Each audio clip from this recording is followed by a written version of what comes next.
There's a new veteran diplomat in his place. Does that impact in any way any meeting that would take place between the president and his colleagues, given Anthony Blinken and others have been there recently? What is the status of that meeting that's now almost 6 months after the president said it would happen soon? So don't have anything to confirm at this time on a call with the president of China. What I can say is that the president has been very clear at some time soon he will have a conversation with President Xi. White House Press Secretary Karine Jean-Pierre yesterday saying that President Biden still plans to speak with Xi Jinping sometime soon. China unexpectedly removed Foreign Minister Qin Gang yesterday, naming veteran diplomat Wang Yi as his replacement. Beijing not explaining why they removed Gang. By the way, he has not been seen in public in more than a month. Sounds like another disappearing act. Only served as foreign minister for barely half a year. Joining me right now is Florida Congressman Michael Waltz. He's a member of the House Armed Services, Foreign Affairs, and Intelligence Committees. Congressman, it's good to see you. Thanks very much for being here. I know that already we've sent 3 cabinet members to Beijing. Gina Raimondo, the Commerce Secretary, is getting ready to go herself, we understand. And Joe Biden is talking about, at some time soon, talking to Xi Jinping. It's a lot of effort on the American side, isn't it? Oh, it's a tremendous effort. I think this is the most serious diplomatic effort we've seen from the administration, except for its desperation to get into the Iran deal or back into it. And what have all of those cabinet secretaries received in return? Nothing. Zilch. Nada. This is a concessions-first policy with cabinet member after cabinet member saying, what can we bring to the table? What can we concede? How can we appease in exchange for only getting the meeting?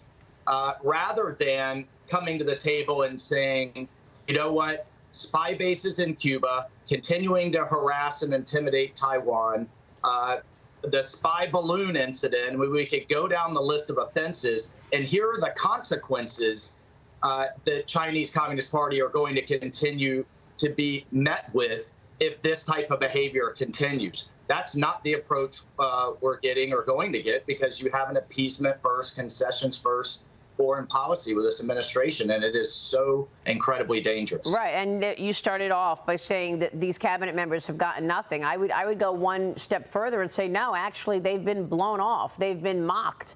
While John Kerry was still on the ground in Beijing, Xi Jinping and his team were telling the world, nobody's going to push us around on the climate. We'll make our own decisions. As soon as Janet Yellen got back, they leaked a story that she took, psychedelic mushrooms while she's there. While Anthony Blinken was getting ready to travel to Beijing, they were hacking in his emails and knew exactly what he was going to say. And now, after all of that, you mentioned the spy balloon, the police stations, the administration is now reportedly considering lifting sanctions on a Chinese police station if Beijing commits to combating fentanyl. Former Secretary of State Mike Pompeo joined me yesterday, slamming this proposal. Here's what the former Secretary of State told me. Watch. The Chinese Communist Party understands one thing. It understands power, strength, and commitment. And when you say, gosh, if you'll just stop poisoning our kids, if you'll just stop sending chemicals to Mexico that are being processed and then transited into the United States, killing millions of American kids, if you'll just think about stopping that, well, gosh, we'll do something good for you. That's not going to work. Congressman, I don't understand why there are absolutely no consequences for all of this bad behavior and this aggression from Communist China. Well, Maria, you just have to understand this is the same crew around Biden that was around Obama. They are all about finding what America can give up, what America can put on the table, what concessions we can make, whether it was in response to Russia and the Colonial Pipeline hack or response to the fentanyl poisoning our kids. What concession can they put on the table in the hopes and a prayer that our adversaries respond? And Secretary Pompeo is absolutely right. That's why he was so effective. They understand consequences. And if we went and traveled there, first of all, they should travel to us. But secondly, if we told them and gave them a list of the companies that will be knocked off the international market, that will be shut down, in addition to the fact that we're going to start going after the cartels with military assets in support of our law enforcement, and we are going to go on offense, right, we would get a much better result. But that's not the approach of this administration. Yeah, we're not doing any of that. And you know what? Maybe it's not actually ineptitude, but simple corruption. Maybe he's just another corrupt politician. House Speaker Kevin McCarthy doubled down on his threat of impeachment yesterday. There is an inquiry now being talked about. Here's the speaker yesterday on this. Watch. You've got IRS whistleblowers saying something when it comes to government treating the Bidens different. You've got an informant claiming that the Biden family had been bribed. Should you ignore that or should investigate that? We're watching this administration use government much like Richard Nixon used by denying us to get the information that we need. You know, Todd Pyre, I want you to jump in here because Kevin McCarthy has been very clear in terms of getting the evidence first, Todd.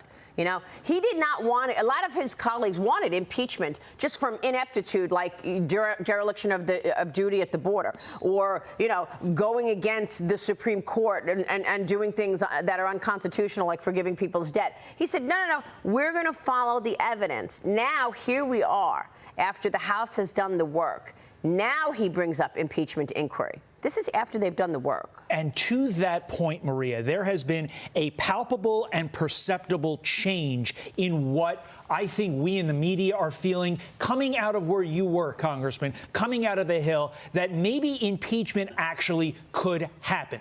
But as we all know, none of it can happen unless the Democrats get on board. So in your private conversations, because obviously nobody's going to say this publicly if you're a Democrat, but in your private conversations with Democrats, are you getting a sense that the tide has turned with regard to their willingness to impeach Joe Biden? Oh, no. Okay. We're not getting that. We're not getting that sense yet.